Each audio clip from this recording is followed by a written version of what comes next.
Okay, and then here's a traditional Toyota J shift. So again, right now you are in high 2, and now you are in high 4. Like I said, two things happen when you do that. Mechanically, you shift your transfer case into 4-wheel drive, but also a signal is sent to the vacuum switching valves to switch your front differential from the unlocked split shaft position into the locked shaft position.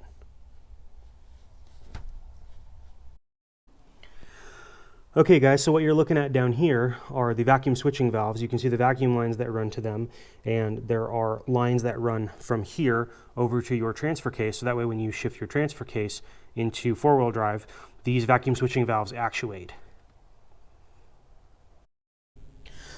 Okay, here's the actuator on the differential that is underneath my T100. Forgive the oil drips. What you can see there is the 4-wheel drive light. This is the control box, and over here is the air box with the 2-wheel drive and 4-wheel drive sending lines. Okay guys, so I've gone ahead and given you a close-up now of what we're talking about. Again, this is all factory Toyota hardware, and what I'm showing you here is a newer version of the actuator that's in my hand, but I wanted to give you an idea of what's happening.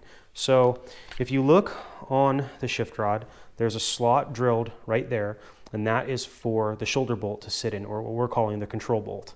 You can also see those two gaskets like I mentioned earlier, and you can see an E-clip that is a retaining clip. So what happens is when you pull that control bolt forward, your gaskets do not come out of the housing, and your gaskets do not show in that slot. The gaskets have enough travel in there to stay out of the way and completely housed inside of the actuator at all times. So again, this is the motion that you're doing, and it's 12 millimeters. I was finally able to get the spring to cooperate with me, and I'd like to show you how it works again now. So you are in 2-wheel drive, standard driving, and then what you would do is, kind of hard to do this on a table, but you just heard it actuate. Now it's in 4-wheel drive. Your 4-wheel drive light would be on. Your shift fork is now in the 4-wheel drive position, and I can verify that by spinning your wheels. Now, my hand right now is holding the spring tension back, and what would happen if all of a sudden you're driving and your control cable, your throttle cable breaks, and your actuator returns you to 2-wheel drive. There is never a position when you have this housing on your differential where you are not going to be safely in or out of 4-wheel drive. Now, if you're in a position where you need to be in 4-wheel drive to get home, to get back to wherever you're going, what you would do is you would release your captive pin. Now, when I lift this up, you're going to hear a small snap.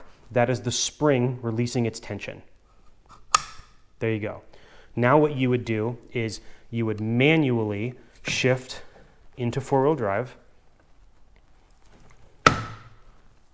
Now with no spring tension, I can drive the control bolt or the control pin back through, assuming that the spring is out of the way, and then you can lock yourself into 4-wheel drive. I can guarantee you that this setup is much safer and much more effective than the air box that Toyota factory puts on there. On top of that, if you need to service this unit, you can do that independently with off-the-shelf components. So thanks again for watching. I hope this demonstration was able to answer a couple of questions that might have come up.